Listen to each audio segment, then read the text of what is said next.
Hello students. So today in this video we will know about how the company expanded its rule over the unknown territory of Indian states. So in the process of annexation, that is getting hold over the unknown territory, the British East India Company was seen that they rarely launched a direct military attack. Instead, it used a variety of political, economic and diplomatic methods to extend its influence. So certain key aspects that were emerged by the company in this annexation process were: the company appointed residents in Indian states. Now, who were residents? They were political or commercial agents of the British East India Company, and their prime work was to interfere in the internal affairs of Indian states. So in doing this process, they introduced a policy which was known as subsidiary alliance. Now let us know what is subsidiary alliance.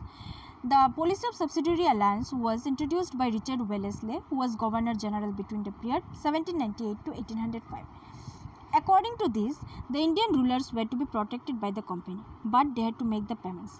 And if the Indian rulers failed to make the payment, then part of their territory would be taken away as penalty. So on this basis, it was noted that a lot of territory was taken away from the Nawab of Awadh in the year 1801. Similarly, Hyderabad was also forced to give away many of their lands because they failed to make the payment to the company. Thus, it can be seen that the East India Company in this manner established a good grip over many territories of India. Next, they hold grip over the southern part of India, especially the state of Mysore. Actually, what happened? The company now started to receive threat from the ruler of Mysore, which actually affected their political or economic interests. So now company resorted a direct military attack on the Mysore state. The ruler of Mysore was at that time Hyder Ali, and he ruled from the period between 1761 to 1782. After the death of Hyder Ali, his son Tipu Sultan held the throne. Tipu Sultan was also known as the Tiger. Tipu Sultan is also known as the Tiger of Mysore, and he was a very strong ruler. Now, there is a short story behind why Tipu Sultan being called as the Tiger of Mysore. It is believed that once Tipu Sultan fought with a tiger, and that also without any arms and tools, and in that battle Tipu Sultan won. So from that, Tipu Sultan got the name the Tiger of Mysore. Now, when Tipu Sultan became the king of Mysore, he actually stopped many works of the Britishers. In 1785, Tipu Sultan controlled the trade of Malabar coast and stopped the export of sandalwood, pepper and cardamom. Tipu Sultan also stopped the local merchants to deal with the Britishers. He also established a close relationship with the French and employed their army in his group in order to modernize his army. So as a result, the Britishers now became very furious, and they thought to eliminate the strong and ambitious ruler. So in order to suppress the strong ruler Tipu Sultan, 4 wars were fought between Mysore and the Britishers, which is famously known as Anglo-Mysore War, and the war was fought between the period of 1767 to 1799. And only in the last war that was fought in Seringapatam in the year 1799, Tipu Sultan was killed, and ultimately the company won the battle. So after the death of Tipu Sultan, Woodyears was now made the king of Mysore, and the condition of subsidiary alliance was also imposed upon him. He was said that if he would not able to pay money, parts of his territory would be taken away. So as a result, it is noted that the company now benefited. The company was now benefited from many sides. They could continue their export-import business in the Malabar coast, and at the same time they could also capture more and more territories by the policy of subsidiary alliance. So now, when the company got success to capture Bengal province, Mysore state, now they thought to eliminate the Marathas' power from India. Now, who were Maratha? Maratha was a dynasty, and they were divided in many states. The Maratha dynasty were Sindhia, Holkar, Gaikar and Bhosle, and their chief was known as Peshwa. So the Marathas were subdued actually in a series of wars. The second Anglo-Maratha war that was fought between 1803 to 1805 resulted in the loss of Odisha, territories of river Yamuna, including Agra and Delhi. The third Anglo-Maratha war that was fought between 1817 to 1819 finally crushed the Maratha power from India. So finally what happened? The company got control over those lands which were under Marathas' power, and they started to expand their trade in those lands also.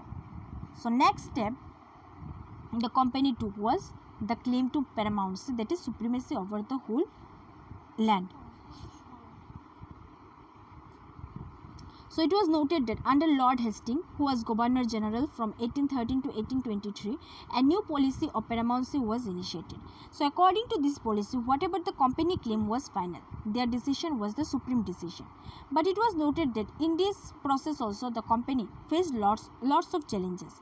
For instance, when the British tried to annex the small state of Kittur, which is today known as Karnataka, Rani Chennamma took to arms and led an anti-British resistance movement.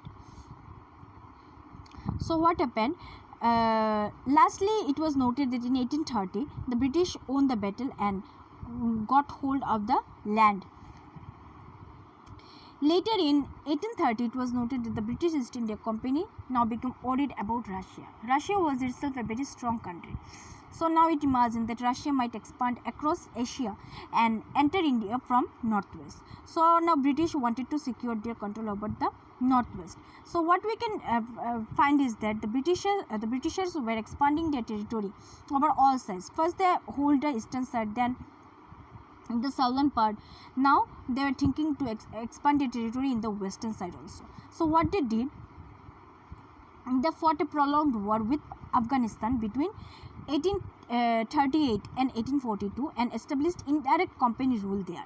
Next in line was Punjab, but in the presence of Maharaja Ranjit Singh, the company held back.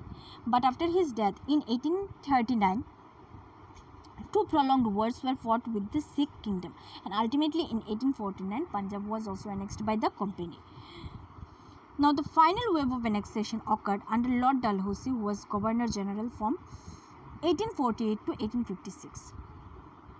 He introduced a policy that was known as the doctrine of lapse. According to this, an Indian ruler, if died without a male successor, his kingdom would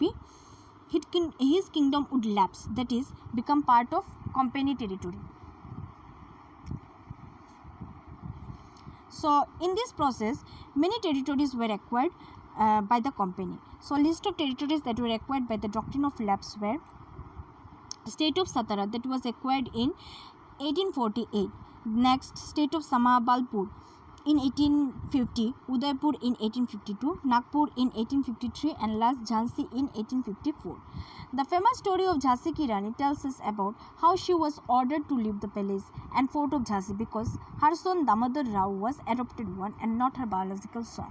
So next step that the Britishers took was to set up a new administration, and in this process Warren Hastings, who was the Governor General from 1773 to 1785, took few steps in setting up of administration. Now let us look what were done. So by his time the company had acquired power not only in Bengal but also in Bombay and Madras. So now there were three presidencies: Bengal, Madras and Bombay. So each was ruled by a governor. At the supreme head of the administration was the Governor General. So Warren Hastings was the first Governor General who ruled during the British time in India.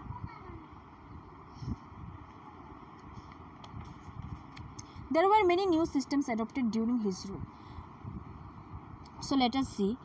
It was Warren Hastings who codified laws with the help of Hindu Pandits and Muslim Muftis to do justice as per the law prevailing in the country. Actually, what happened? It was noted that at that time the general must, whenever they faced any problem, they went to Hindu Pandits or the Muslim Muftis to get the solution, to get the right justice.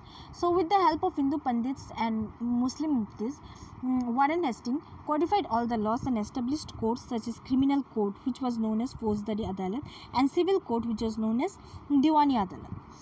Warren Hastings also appointed collectors to collect revenue and to maintain law and order of the districts with the help of judges, police officers and darogas. Next, what happened?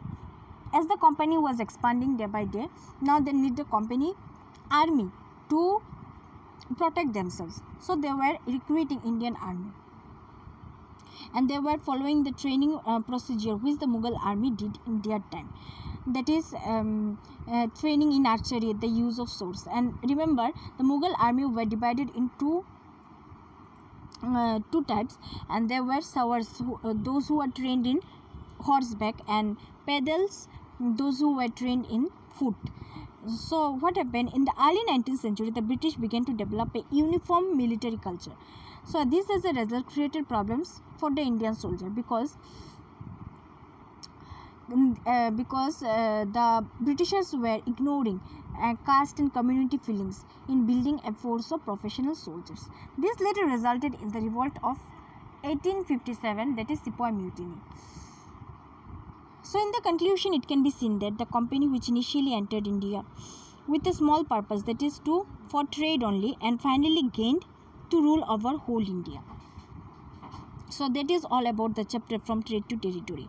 The company establishes power. That's all. Thank you.